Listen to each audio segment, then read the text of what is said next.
Okay. Hello, everybody. Welcome. Hi, Sara. First of all, we'd like to welcome everybody here. We'd like to give a special shout out. Happy birthday. I heard tonight, or tomorrow. Today is Mary's birthday, right? The best way to celebrate a birthday to take your spouse out to a lecture like this. This is the best. That's how I know what we're doing for your birthday. Okay. So first of all, oh, I lost it. Okay, this event is co-sponsored by My Gift of Mikvah, which is the education division of Mikvah USA. My Gift of Mikvah educates Jewish women across North America about the special opportunities we have, specifically the practice and benefits of mikvah. Their team of speakers guide and support women towards a more fulfilled and meaningful lives and marriages. And you can find useful insights and videos on their website, mygiftofmikvah.org. So can you repeat that? mygiftofmikvah.org. Okay, very well. For women, right? But you know, And men too. we're being recorded, so I don't want to say. Okay. Sara Esther travels internationally as a sought-out motivational speaker, presenting on interpersonal relationships. My mother-in-law is laughing at me right now. And the Kabbalistic approach to self-development. She is a career, dating, and life coach who works with adults and teens. Okay, that includes you. Sara Esther was the creator and editor of thejewishwoman.org of Chabad.org and has worked as a consultant for shows relating to Judaism on the Oprah Winfrey Network, Harpo Productions, Refinery 29, and CNN, soon to be on Fox as well. A segment she helped produce for Oprah's Belief series was presented at the United Nations. And she's currently working on 3 books, one on marriage, one on the power of Jewish women, and one on parenting titled, I used to be the perfect mother, ... Then I had kids. Like a horror story. She lives with her family in Danby, Vermont. By the way, I found out today that she actually grew up for a good part of her life here in Northridge, California.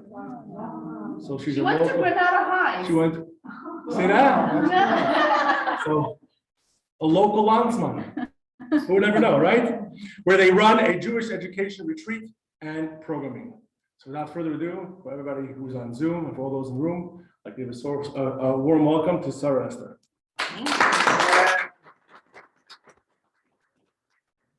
Thank you, and happy birthday. So yes, I lived in Northridge from 8 years old until I actually went to college at UC San Diego and then moved to the East Coast after that. So it is always wonderful being back. It's especially wonderful being back in February when we've been about negative 20 degrees for the last number of weeks. So that has been a wonderful shift, and it's just great being out here. So thank you for having me. So tonight's talk is titled, Did You Hear What I Meant to Say?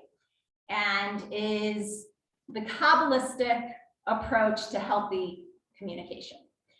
Because clearly we see that most of the issues, most of the problems, most of the rifts that come about in all of our relationships end up stemming from unhealthy communication, miscommunication, thinking we said something a certain way when it was heard or interpreted a different way. And so really trying to figure out how can we better our communication skills, which is going to benefit us in all of our various dynamics in life and relationships. So a number of years ago, there was this great email that went around when we still, prior to memes and social media, was getting all the email chains, and it was called the Guides Rules. Now, generally, when you get these jokes about gender, it's men making fun of women or women making fun of men. this was men making fun of men, so I particularly enjoyed it. We'll see if the men do as well. And it was a long list of number ones, the guys' rules, but they're all numbered number one, right? And I'm only going to read you a few of them, but you're going to see how much they, relate to these issues in communication. Each one could actually be a class onto itself, and we'll refer back to some of these during the class. So they are, once again, our guys' rules. So we have number one, ask for what you want. Let us be clear on this one. Subtle hints do not work. Strong hints do not work. Obvious hints do not work. Just say it. Number one, yes and no are perfectly acceptable answers to almost every question. Number one, come to us with a problem only if you want help solving it. That's what we do. Sympathy is what your girlfriends are for. Number one, anything we said 6 months ago is inadmissible in an argument. In fact, all comments become null and void after 7 days. So you don't want marriage, you're gonna get some good tips on this one to be able to use. Number one, something we said can be interpreted 2 ways, and one of the ways makes you sad or angry. We meant the other one. Number one, if we ask what is wrong and you say nothing, we'll act like nothing is wrong. We know you're lying, but it just isn't worth the hassle. Number one, if you ask a question you don't want an answer to, expect an answer you don't want to hear. And my husband's all-time favorite, number one, you can either ask us to do something or tell us how you want it done. Not both. If you already know the best way to do it yourself. So clearly, we know that we are very different beings, and yet we are in relationships together and need to figure out how is it that we can communicate and we can interact where what we are thinking and feeling is actually being expressed verbally and understood by the other. And one of the hardest things is that unfortunately, we are so much more likely to believe the bad than we are the good. When somebody says something nice, I'm like, oh, I absolutely love your outfit.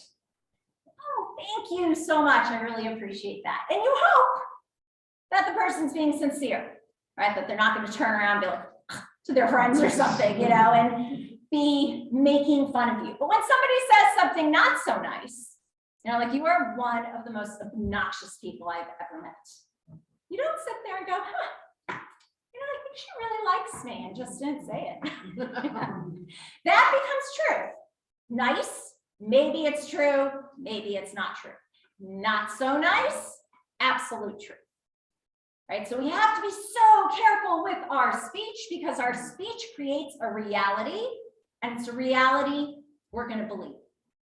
And you can say something nice, right? You can say, I love you 100 times. Say, I hate you once.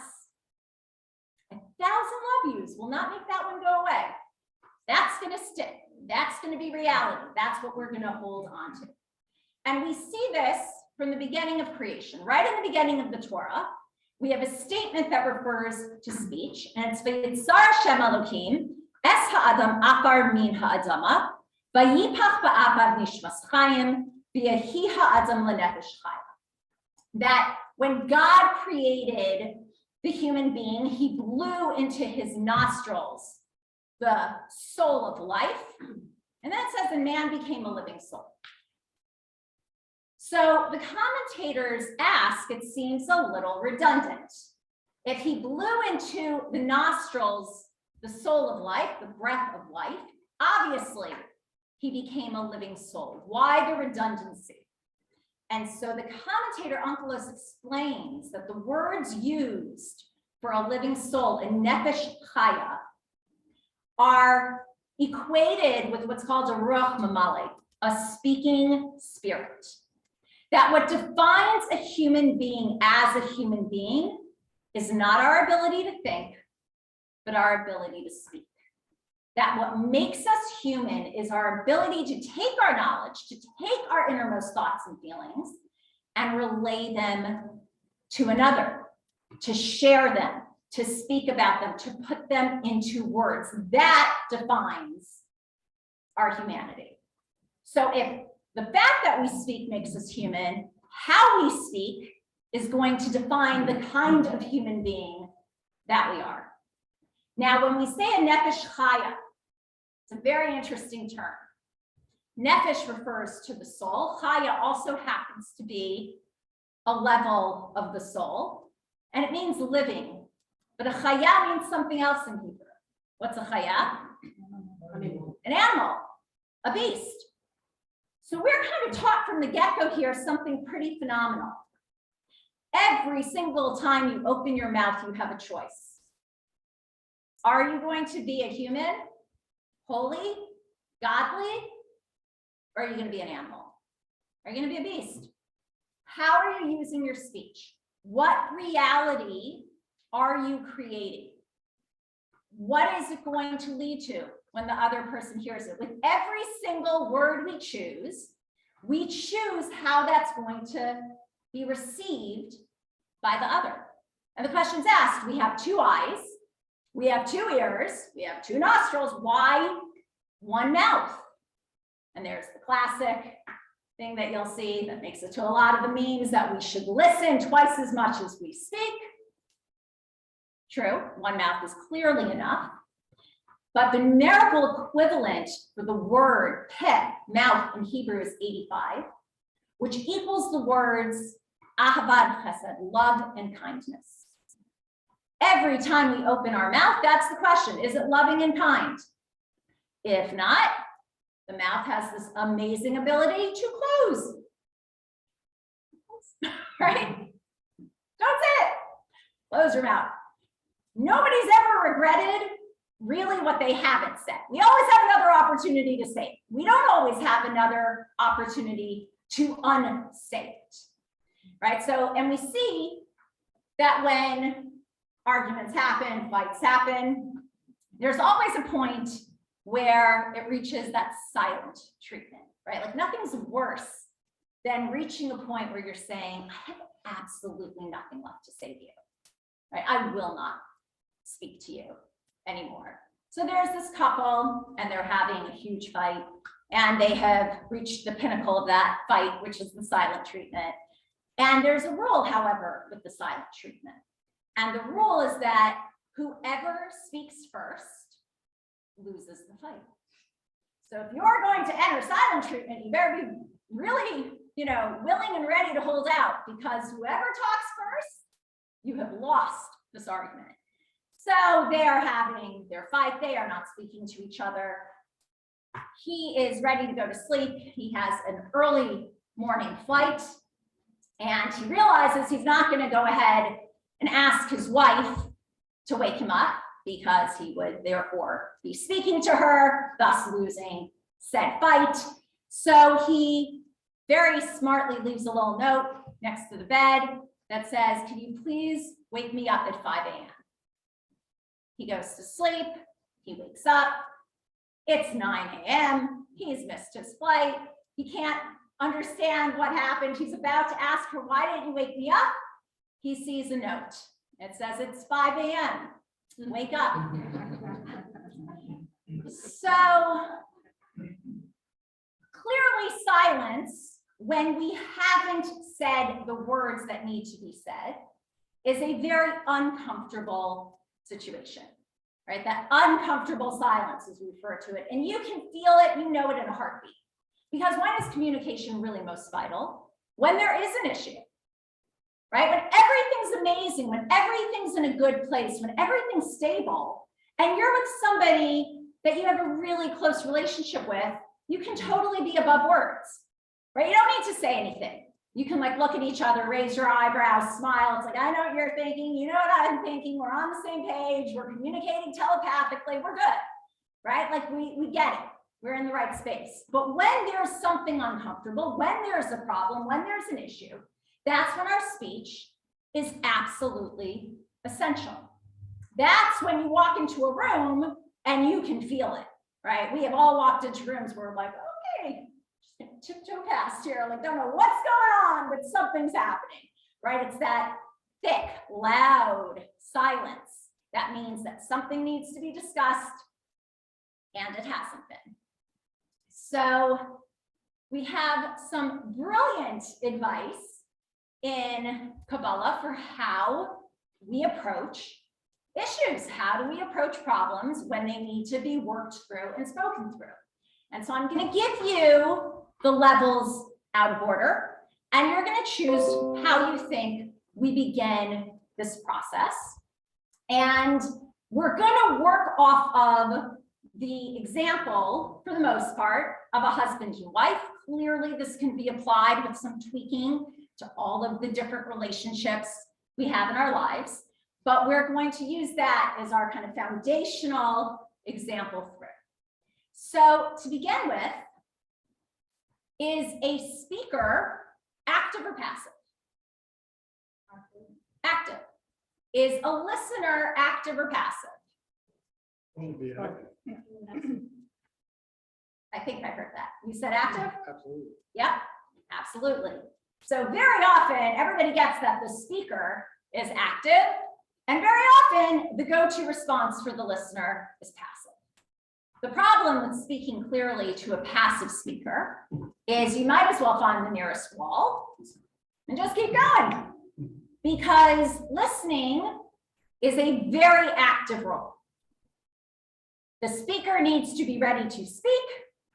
The listener needs to be ready to listen. If you are speaking to somebody not ready to listen, it is great for an argument, but it is not great to work through a problem. So this is assuming we have an active listener, an active speaker, we have an issue that needs to be discussed, and now how are we going to approach this? So here are our choices, out of order. We have words of direction, words of constructive criticism, words of praise, words of love, and words of gratitude. Where do you think we are going to begin our dialogue? Gratitude. So raise your hand if it's gratitude. Okay, what other choices? Pretend therapists, by the way. What other choices? So now you've intimidated me. Any other choices? Yeah, we're not arguing with that. Okay, well, it's actually not. So any other choices? Praise, raise your hand if it's praise. Okay. So each one of these levels has a benefit both for the speaker and for the listener. The first level is actually words of love. Why love? Because love is what is unconditional, right? Love is not changing it. We may not like the person very much at the time, but the love is not affected. All of the other situations, gratitude, we have to have something to be grateful for, right? It's contingent on something. Praise is contingent on something. The love is not contingent. It is the absolute, it is unconditional. And again, we're talking about a husband and wife. Hopefully, if you were speaking to your boss or your employee, you're not starting with I love you, right? It's not starting there, but even in that situation, it's what's unconditional. Right? If your boss says, I need to speak with you, what is the first thing most people are thinking? What did I do wrong? Uh-oh, this is not going to be good. Am I getting fired? Which means they're not really going to be listening until they're reassured why the conversation's happening. We're so thrilled with, your place in this company. Okay, now I can listen. Yeah, right. That's what the I love you is. It's reminding, first of all, for the speaker, Why am I having this conversation? Because I love this person. If I'm motivated by anger, if I'm motivated by resentment, if I'm motivated by you're about to get it, not going to accomplish what we're looking to accomplish. There is a problem. And by the way, when there is a problem, it's not you have a problem or I have a problem. We have a problem, right? If either of us have a problem, we are on the same team, right? This is not one team against the other. This is we have a problem and we need to work through our problem. It may be me, you may not be aware we have a problem, but I'm about to tell you we have a problem. I'm going to explain to you what that problem is. And then we are going to figure out how to address that problem. So starting with I love you for the speaker is the reminder of why we're speaking. For the listener is putting that person at ease. No. Love. Don't you think there's a but? No. I love you, but? No. The There's a receipt- big problem if there's I love you, but. No. I That love you, the and. receiver, I think will think that. So I'm actually going to address that. And there's a reason it's love that we start with, because the love is not I love you, but it's not I love you, but I really need you taking the garbage out more, right? Those are not comparable, right? The I love you is what is unconditional and also what needs to be stated. And that's the key thing. It is not sufficient, according to Judaism, to show her I love her. I don't need to tell her. I don't need to tell him. I do acts of love, right? I don't like saying the words. We actually see beautifully enough, says that there were 10 measures of speech given to humankind. I know this is shocking, but 9 of them were given to women. Okay, we've got 9 of the 10 measures of speech. And yet, under the chuppah, under the marriage canopy, the one who speaks is the man. The groom is the one who speaks, not the bride. And what he says is, Harayat Nekudeshli, behold, you are betrothed unto me. And it has exactly 32 letters, which is described in Kabbalah as divrei ahava, words of love. Basically, the groom has to say out loud, I love you, loud enough for witnesses to hear. Now, I am generalizing when I say that this is going to be, why is it the groom? But because speech is a feminine quality, we generalize that women are more dominant in their feminine qualities, men more dominant in their masculine qualities, but we flip-flop constantly. We are comprised of both. A man who has a very easy time speaking is very feminine in his communication skills. A woman who it does not have as easy time with verbalizing, notice as soon as I try to say that, some the words don't come out, is masculine in her area of speech. So it's constantly flip-flopping, which is why, though, under the marriage canopy, it's the man who speaks and has to be said. Love must be stated. Now, from love, once the love is stated, what do you think the next level is?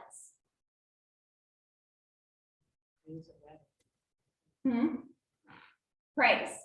Okay. Any other guesses? The problem. Huh? The problem. The problem. Interesting. Good. So I'm going to start a sentence, and now you're going to have the answer to your question. What were you going to say? No, I'm kind of hung up on the love part, with starting with the love part. Okay. In the midst of an argument, when you maybe don't love that. You're not in the midst of an argument. Oh, You're at okay. the beginning of a conversation. Oh, God. This is not mid-fight. This is preventing the fight. This is, I've been struggling with something. I feel there's an issue we really need to speak about. When would be a good time that you could talk, right? This is not, we need to talk, right? Because now, oh, defensive, right? This is, I need an active listener. We maybe speak tonight once the kids are asleep. We go out to dinner. And now, I love you, right? And now we're beginning to address and bring up the issue at hand. This is not that we're in the middle of a fight of, I love him. It's like, no, we're trying to avoid the middle of the fight, right? Because the fight hopefully can be avoided if when the issue comes up, it comes up in a way that the receiver, the listener, can hear the issue and have it addressed without feeling attacked or without needing to be defensive or with, we're trying to avoid the fight. So this is that conversation. So I'm going to start a sentence and you're going to see where that would go. You're so wonderful. You're so generous. You're so giving. What's the next word? But that praise has a but. What's the but? But what? But you're upset. But I messed up.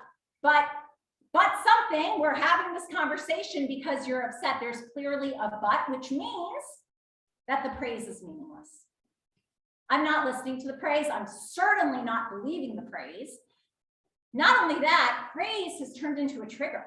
Have you ever started a conversation or tried complimenting somebody, and as you're complimenting them, they're like, you see the arms cross, and they're like, yeah, like, and thank you. It's like, oh, I was waiting for a but. I was waiting to hear, but I just want to be friends. But unfortunately, this isn't working out. But I think, the position's not right for you. There's a but, and it's a bad but. We don't want the but, so we're not listening to the praise because it is going to lead to a negative, which is why we address the problem. Constructive criticism is second. These are, by the way, we said that He equals ahavat chesed, love and kindness. These are 5 levels. If you are familiar at all with the Kabbalistic sfirot, these are 5 levels of chesed, of loving kindness, and also correspond to the first 5 days of creation. What is day 1? Let there be light. Chesed shebechesed, loving kindness within loving kindness. What comes next is chesed shebegvura, loving kindness within boundaries. Constructive criticism. Notice I used the word constructive. It's a big word. Criticism, first of all, in Hebrew is tochacha. And the sages explain that it should be broken into 2 words, toch and cha. Cha happens to be numerically equivalent to 13, which is the word for love, ahava, and should be understood as toch acha, coming from within love. Criticism is the most loving thing that one can say. Let me rephrase that. That's not true. It is a very loving thing that needs to be said. It's not the most loving. Nobody wants to hear criticism. But why do I say it's loving? Because if the person who loves you won't share the criticism, you can be sure somebody who doesn't love you will. And it's a lot easier to hear it, as hard as it is to hear from somebody who loves us and cares about us and wants the best for us, and to really change that aspect of ourselves or to work on it, when it's coming from love and it's coming for love and it's coming from a person who truly loves us. To avoid that, nothing feels worse than hearing something or having it come out, from your boss or in some other context and saying like, can you believe that? They said like, I always cut people off and I never listen, and like, oh, it's like, what? What? Like, why didn't you tell me I was doing that? Why didn't you tell me I looked bossy? Why didn't you tell me I was behaving this way? Like, had you told me, I could have worked on it. Now I feel like a fool. How many people think this about me? How long have I been doing this? Right? So criticism, when it is said in a loving way, when it is coming from love, and when it is coming across to help a situation to work on it, is very loving. And it is the second level. It is the separation of the higher and lower waters. It is creating some boundaries. And it is again intended to raise the issue, address the situation, state it for what it is. And there's a key thing with this as well. when we get into the criticism, there is a very big difference between how we feel versus blaming somebody for what they've done. There is a very big difference between I felt really made fun of when you cracked that joke versus you were making fun of me, right? One assumes that the other person is intentionally trying to hurt you. The other is, I'm going to assume you love me, that you weren't trying to hurt me, but you hurt me. I was hurt. That was the outcome. We're also much more likely to own and apologize for how somebody feels than for what we've done.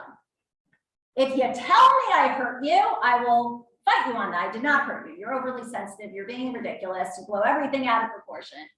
If you tell me you're hurt, oh my gosh, I'm so sorry. That was not my intention, right? Then we don't feel attacked. We don't feel blamed, but we are being told that the outcome of that conversation, of that joke, of that situation made the person feel that way, right? So criticism also, when we take it upon ourselves and focus on how we feel versus what the other one did. Now that the love has been stated and the criticism has been stated, we're ready for the praise. Now it can come because there's no but, right? The ball's been dropped. We know the issue. We know the problem. There's no surprise. You're not buttering me up. You're not making the fall softer. Now the criticism can be heard. And if speech creates reality, so we just said some of the harder things. Now it's time to counter that with the positive. And one of the things we find as well is that very often the very same qualities that drive us crazy, not a positive crazy, crazy mad in a person, are usually the very same qualities that attracted us to that person in the first place. It's how are they manifesting? How are they being used? How are they coming out, right? So it's trying to find the strengths in these very qualities and stating them, right? So we had many years ago, when one of my daughters was preschool or kindergarten, first grade, very young. She's now actually a psychology major in university. So interestingly enough, that's where this headed, but we were called in many times for teacher conferences about this particular child. And one of these teacher conferences was with a fairly new teacher. I think it was actually her first year teaching. And she started saying, like, we're having a real problem. Your kid basically does not listen to anything I say. And anything she says, everybody repeats, and everybody does, and whatever she says, everybody will do, and wherever she goes, everybody will follow. And I can't run my classroom. Like, I'm competing with your kid. And as she was talking, I could see she was getting very worked up because I noticed that my husband and I were both smiling. And when I realized she felt we weren't taking her seriously, I interjected. I said, you have to understand, this kid's a middle child. Like, you're basically telling me my kid's a rock star. Like, wow, she runs the roost. I mean, we do not see that at home. Like, this is amazing. Like, everybody follows her and everybody does what she does. That's incredible. But you have clearly a leader type of personality. Use it. Don't try to change it. Don't take a good quality and try to stifle it. She's a leader. Now, she's clearly leading against you. Get her leading for you. Have her announce when it's time to go out. Have her hand out the papers. Have her, and she tried it. And it was amazing. I think she took a 2-week vacation to Hawaii, and my kid, ran the classroom. It was a great setup. The quality is positive. The quality is always positive for the most part. use it. Tweak it, it has to work for the situation, but don't try to change the quality. And if you took even a piece of paper, took a line down the middle, and used adjectives, wrote down adjectives to describe people who have done the utmost for humanity, who have elevated, transformed this world, and then on the other side, the people who have wrought more evil and more destruction and more terror onto the world. What words would you choose? How would you describe either one of those people? I will help you. Powerful. All right. Convincing. Persuasive. Charismatic. You're going to have almost word for word the same list. There are a few that have negative connotations, right? A few that are inherently positive. But for the most part, if you're going to get somebody to change their life around, give up drugs, give up alcohol, give up whatever they're doing, truly transform themselves, or you're going to get somebody to strap a suicide belt around their waist, you better be a pretty unbelievable person. You're going to be somebody people are going to listen to, attractive, right? A good orator, somebody that people admire, look up to, listen to, will follow, will emulate. Are you a chaya or a chaya? Are you a godly human being or are you an animal? Right? That is a different thing, but the qualities are going to be the same. From here, we go into direction. That's our fourth level. And direction is making as a request, not a demand, how we would like to see things changed or different. Bringing up a problem and having no solutions is not a great way to bring up a problem. Have some ideas. It doesn't mean your idea is going to be the solution, but to just raise an issue. I mean, I have no idea what to do about it, but just letting you know we got a big problem, right? That's disheartening. I was thinking maybe this, what about that? Again, suggestions. And when we state those, it helps generate how can we actually approach this? This is something fixable. So this is our chesed shebetiferes. Tiferes is balance and beauty. It's when the dry land exists amongst the water. And now we're stating everything as a request and not a demand. And in doing so, we're actually talking it out. Now, here's the thing. This is the step most people leave out. There is a very big misconception that if you love me, you should know what I need or what I want. I shouldn't have to ask. I shouldn't have to tell you. Why not? Loving somebody and being a mind reader, not synonymous. We can love somebody very much and not have a clue what they really need or want. Being able to state it. Is it quite as romantic to say, you know, I'd really love it if you would buy me flowers, you know, every Friday night for the Shabbat table? As opposed to, I don't even know if they do flower deliveries anymore these days, where you just open the door and, oh my gosh, look at those long stemmed roses. Oh, sweet. It's great. It's romantic. It's sweet. The probability of getting them, not so high. You know, unless here we have our dates in the calendar where everybody's pushing them, buy flowers, buy chocolates. The rest of the year, not so much. So we want them every week. Ask. Amazing difference. This would be so meaningful to me. I would really love that. Put it into words. It does not take away from the excitement or the love or the this or that. It helps generate it. Thank you for telling me what you need and what you want so that I can know and be aware of and utilize that. The next level and the final level of this communication is gratitude. And gratitude changes absolutely everything.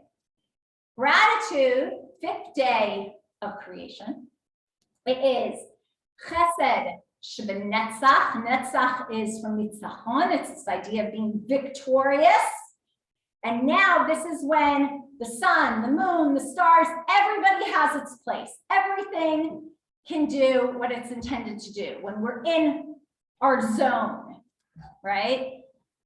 Gratitude is stating, once again, in words, thank you, appreciation.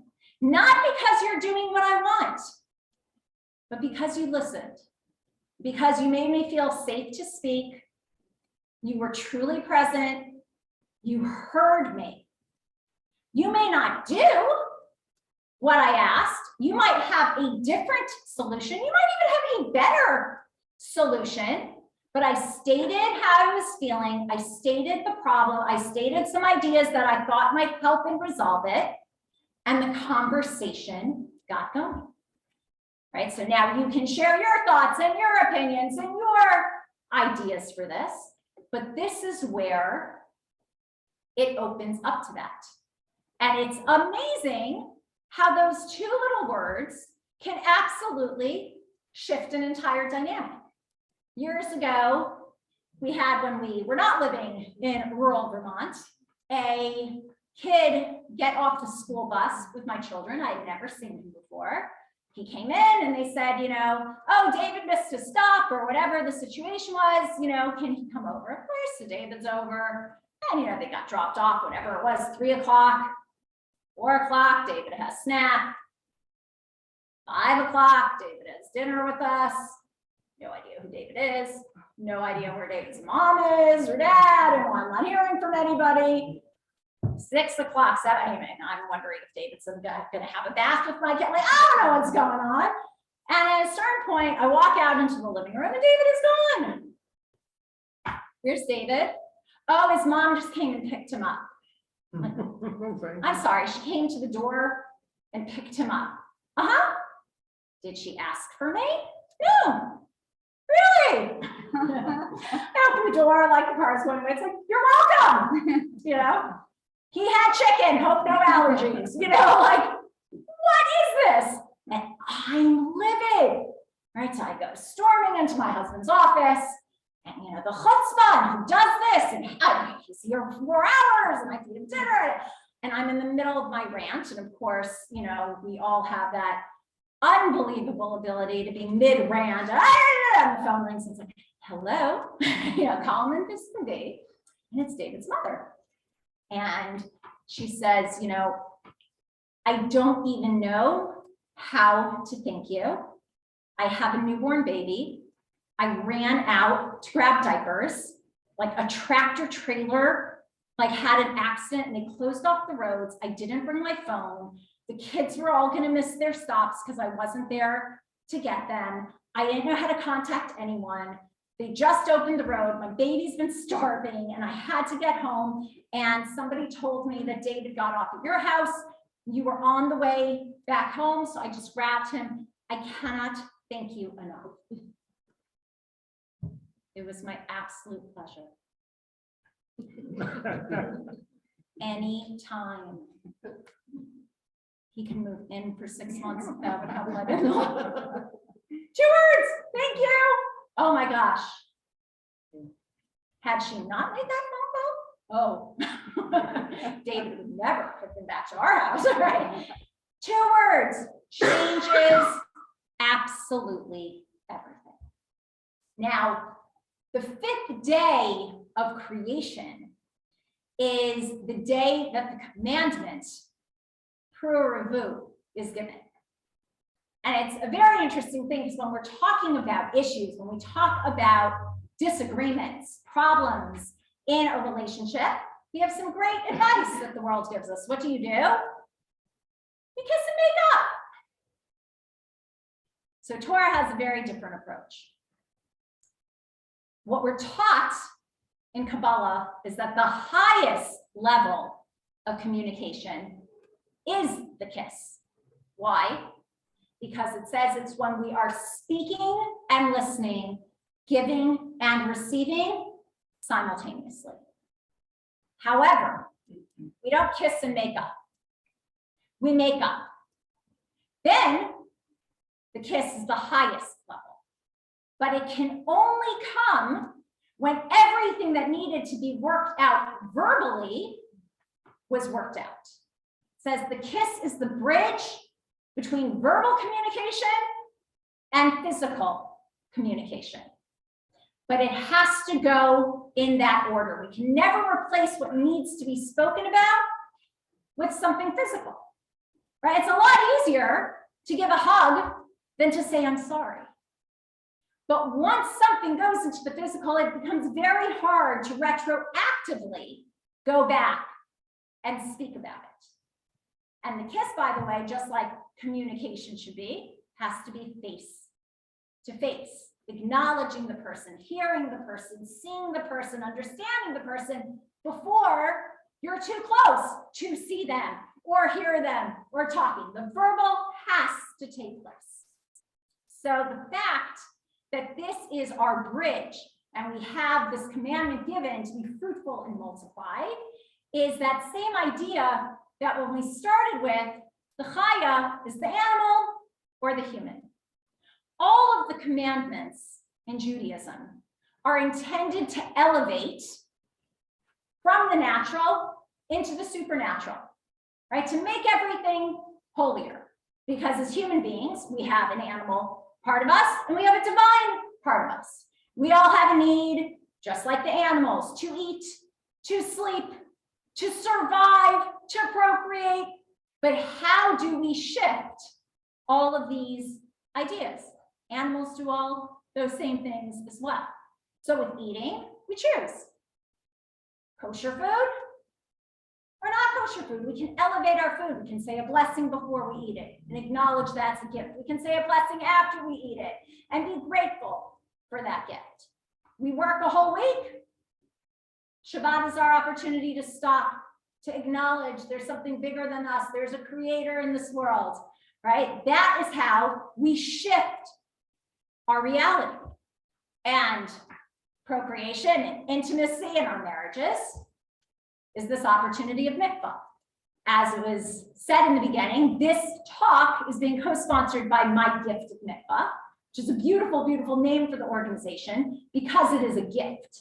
And it is not just a gift for the woman, but for the family, for the relationship, for the marriage, for the couple. And it's this idea of being able to completely transform and elevate. So we have this beautiful idea that the mikvah itself is considered a transformative experience. We see this, that this is the process a non-Jew goes through in becoming a Jew. The final step of conversion is immersion in the mikvah. A bride prior to the wedding goes from being a single woman, immersing in a mikvah to be ready to now be a married woman. As a Jewish people, we all immersed in a mikvah before receiving the Torah. This is what allowed our transformation as a Jewish people in a unified way. And within a marriage, this is that shift that a woman has the opportunity to do for her marriage from one state to the next. So the mikvah itself being filled with water, it says that the water is always a symbol for Torah. We refer to it as Mayim Chaim, the waters of life, and there are these transformative waters, and our bodies are mainly comprised of water. The world is mainly comprised of water, and it says that when we come out of this water, we are in a different place. Mikvah is also, we have Israelis here, it's the same word as mikveh, right, from tikva also, it's hope. What do I hope to transform in myself, in my marriage, in my relationship? What can be different? So we see so beautifully the practicality of it is from the time of a woman's cycle, and then a week following, the couple is not physically intimate. The rest of the month, following the mikvah immersion, they are physically intimate. So we have this beautiful idea that for roughly half the month, we're best friends. That's our communication. That's when we are forced, in a certain sense, to show our love, to show our support, to show all of our thoughts and feelings without relying on the physical. 2 weeks is best friends. The other 2 weeks, lovers, physically intimate. Everything now comes back together. There's a TED Talk, actually. Now we see that science is catching up with Torah. So this is our guidance, really, from the Kabbalah on this idea in Torah from thousands of years ago. But we can look up this TED Talk. The woman's name is Emily Nagoski. I think that's how you pronounce her last name. She's a very well-known sex therapist, and she has a talk on what have they found in research are the sustaining aspects within a couple for healthy, long-lasting relationships, specifically sexual relationships. And there are 2 key factors that they found. One is that the couple are best friends, that they trust each other. That's what Torah is telling us. Work on your friendship. Dedicate time to communicating, to explaining yourself, expressing yourself, putting things into words, right? It becomes very dangerous if we only rely on the physical, because then what happens when somebody's not physically around, right? If I can't feel loved and heard and supported, if my husband's out of town, there could be something major happen. I'm in California, he's in Vermont, and lots can go on. You don't feel loved if I'm not there to give you a hug, right? It has to be that we can have that level of total support and understanding without relying on the physical. The second thing is that they prioritize intimacy. It's important. It has its place, and that's exactly what Judaism's saying. Distance makes the heart grow fonder. You do not get bored or complacent or take advantage of something when it's not always available and always an opportunity. So you work on your verbal communication. Those steps have to constantly be there and go through. And then when it's the time for intimacy, that is always going to be celebrated and appreciated and utilized, because it's not just always available, and it's never a replacement for the verbal communication. So we see, actually, to just end with, we started with that statement on the beginning of creation. So it says that we all know the story of Adam and Eve, but there's an interesting explanation of what the sin was that changed our reality. First of all, as we know the story in the most external way, it's a story of miscommunication. We're taught right away that this story is miscommunication. Adam's told, you can't eat from the tree of good and evil. He goes ahead and tells his wife, you can't touch the tree. Snake comes along really intelligently and goes, touch it, trust me, you can touch it. She realizes she can touch it. Well, if you can touch it, you can eat it. Taught right then and there. Don't miscommunicate. Always say things clearly. The Kabbalah says that what was the eating from the tree is that they had premature intimacy. They had relations prior to when they were supposed to. They were supposed to wait until Shabbat came. So it says basically this idea that what threw us into a state of exile was miscommunication verbally and miscommunication physically. So the same way that what caused our exile was saying the wrong thing and acting in the wrong way, so too, when we utilize our communication in a healthy, positive, loving way, and our intimacy in a healthy, positive, and loving way, that is what's going to shift our reality and ultimately bring us redemption, which is why we see beautifully enough that the word Mashiach is the same word as Messiah, which is a communicator. So So we should all be blessed to say the right words in the right time, in a way where they can truly be heard and internalized and understood. And we should enhance our physical communication so that when we reach the kiss, that silence and that intimacy and that everything that we go into is coming from a place where the words that needed to be said have been said. And when we're fully and totally above words, so that we no longer need to verbally speak, but we can, in the most beautiful and creative way, physically speak. So thank you very much. And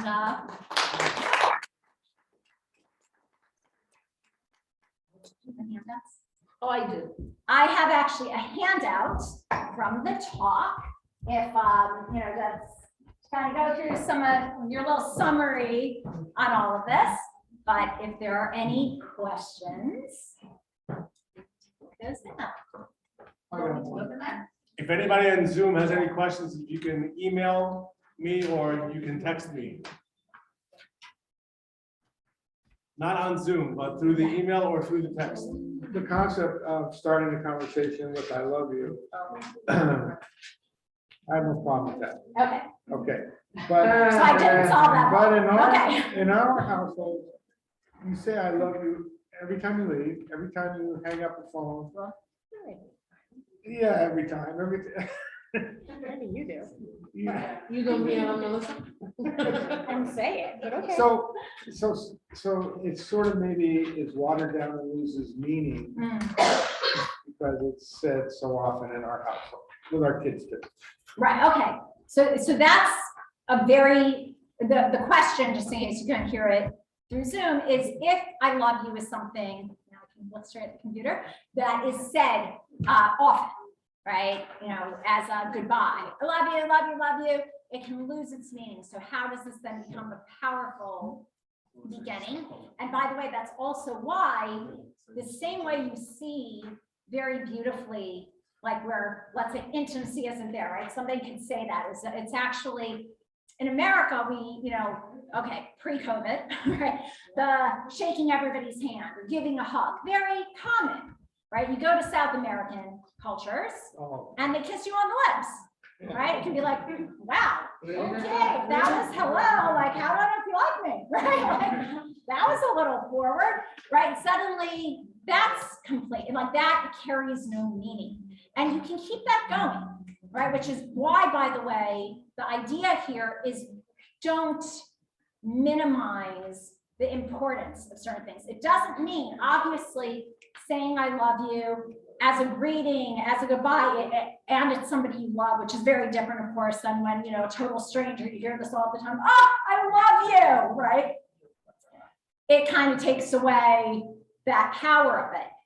But when it's being used in a conversation, the same way, look, there's going to be, the peck on the cheek or the hug or something that's not so meaningful. And then, when it's a meaningful hug, when that's coming from real emotion.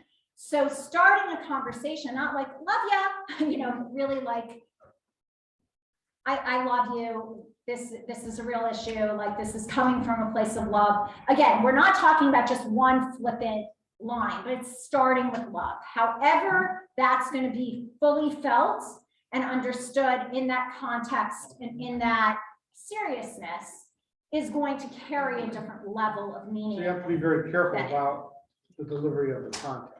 Yes, right. We have to be mindful. We have to be careful with it. We also, it reminds us in general to be careful with our words, right? So when certain phrases become minimized, even the "I hate you" has turned into like a joke, which can kind of mean "I love you," right? Like, when certain things become almost, it's one of the things that I think has really shifted when we're not in person with people as much, is you've realized we can't rely on a lot of the things we could say jokingly or could be understood casually, or that we could, outsource with like a quick slap on the arm when we're joking. Like, suddenly, even these last few years of communicating through Zoom or on the phone, you got to be a lot more careful. People are not seeing your facial expressions.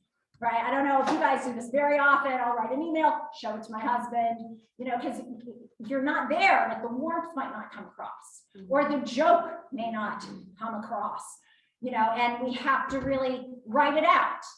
You know, you don't sound grateful. Well, I said thank you then.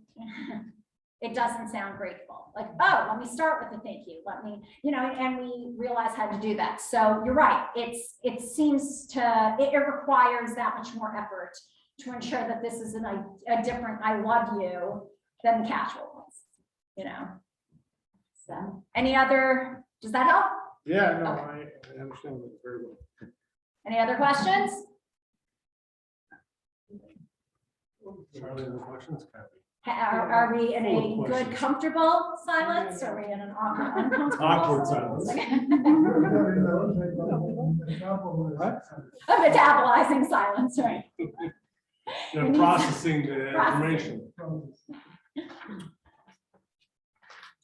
All right, well, you have, She has a question. yes. No, just a comment. But I found that, I don't know if this is men in general, but I found that. That's a very, that was fun. That's a good way to start. No, I'm not men like you. Yeah, all ears now. Oh, yeah. That my husband responds really well to that approach. To which The, version? oh, I love you, and I don't know if it's an ego thing. But Totally not. No, well, first of all, we have different ways of communicating, right? The 5 love languages and Yeah. different ways of expressing. Actually, I heard Will Smith, who I will give all the credit to for saying this. I thought it was really beautiful. He said that love is an acronym when we spell it LUV, for listen, understand, and validate. Right? That's what love is. We have different ways when we're feeling heard, when we're feeling seen, when we're feeling understood, right? Verbal is something that, again, some people really need to hear it. Other people might not think they need to hear it, but we all need to hear it. Being told you're loved feels good. Being complimented feels good. Some people need it more than other people, right? Some of us are not as reliant on it. We just might not feel, nobody is going to be like, oh, all those compliments, totally didn't need to hear those, right? It feels good and it helps us and builds us up, which is why it has to be stated. Even when we feel like it might not be necessary. It's amazing, by the way, when you speak about I love you being said all the time, constantly. That is a whole nother world, even going back a generation when love wasn't stated, right? Post-war, I mean, I know my mother said she was never told her whole life, I love you, by her father. He never said it. Even when she talks about, I mean, I knew, you know, of course he loved me. I mean, I know he loved me.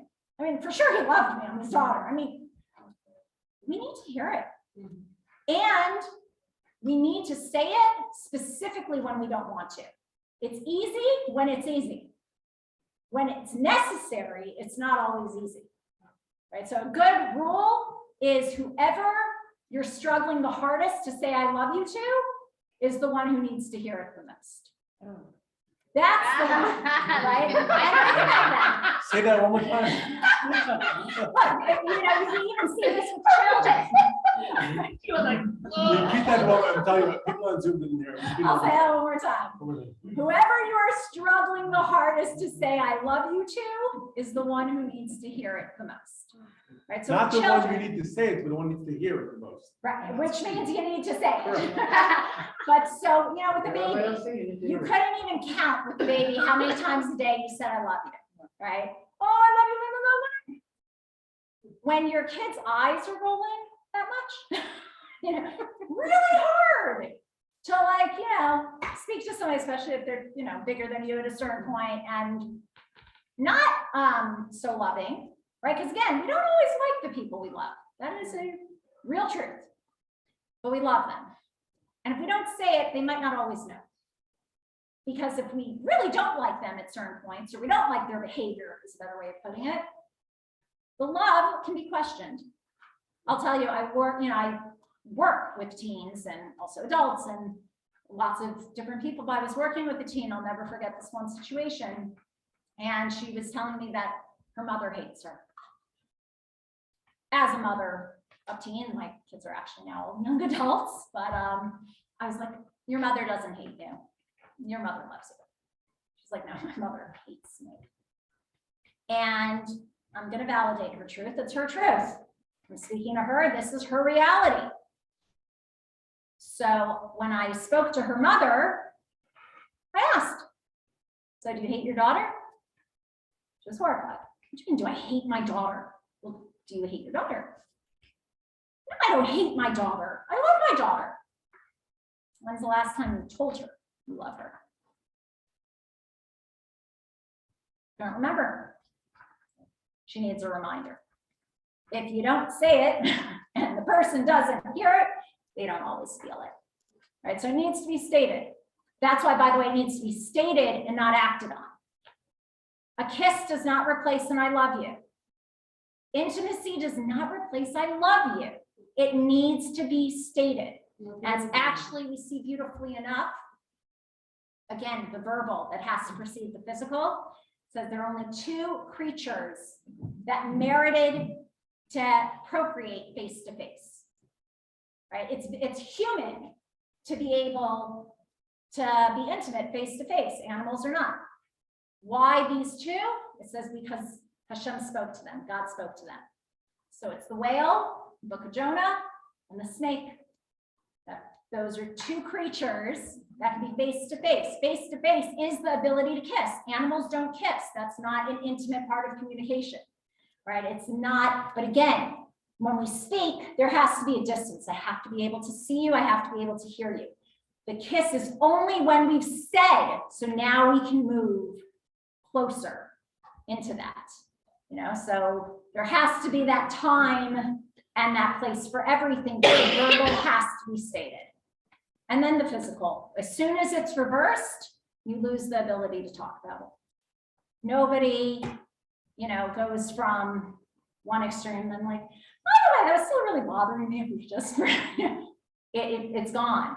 And then it's too late. And then it builds resentment and it becomes,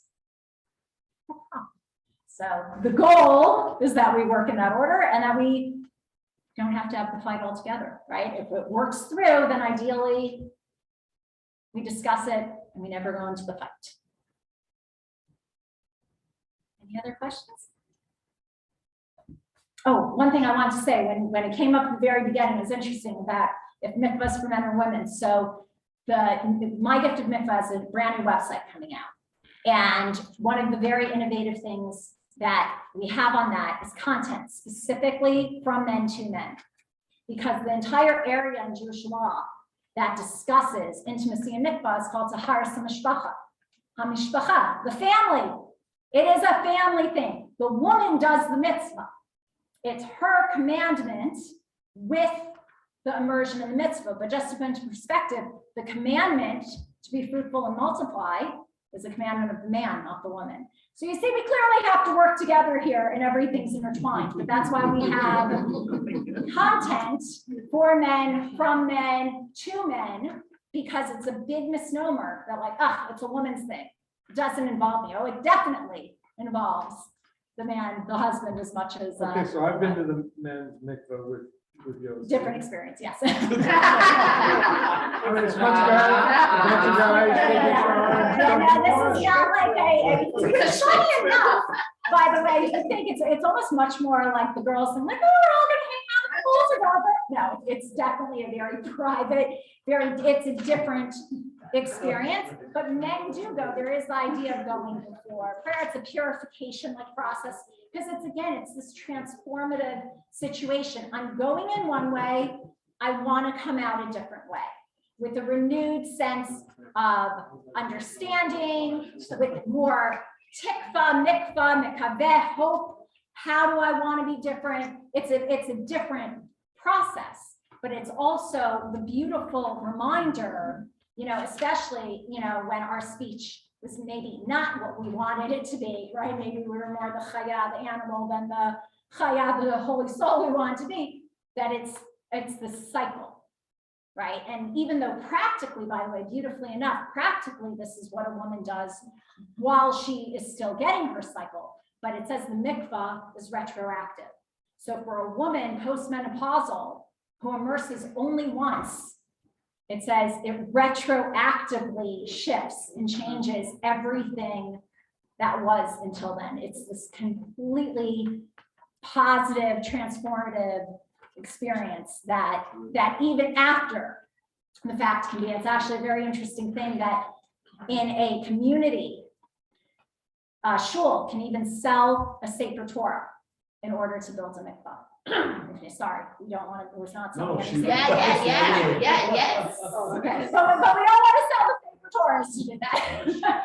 But we can. The fact that you can is showing that this is the foundation of what is considered healthy and holy Jewish life, because ultimately the whole idea is to have healthy marriages, intimate marriages, procreative marriages, and this is the foundation that builds the Jewish people. So the mikvah is literally the home for that.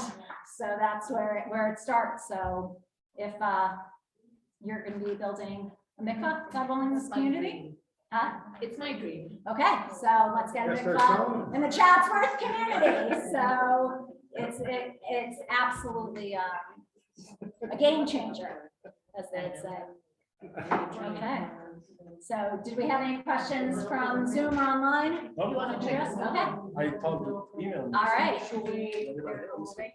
Okay, so you have my email. If you have Hold on any one second. questions you don't want to ask.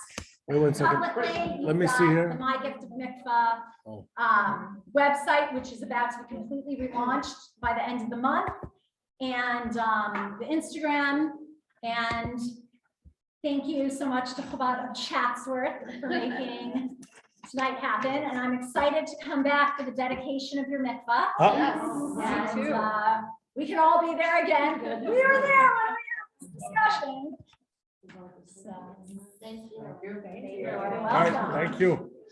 All right, thank you everybody on Zoom, and everybody in person. I actually wrote a whole list of people who have to thank here and show my gratitude. There you go.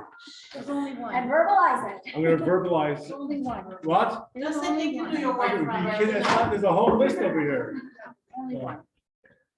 All right, guys, thank you so much. We'll see you by the mikvah dedication. Send you a check.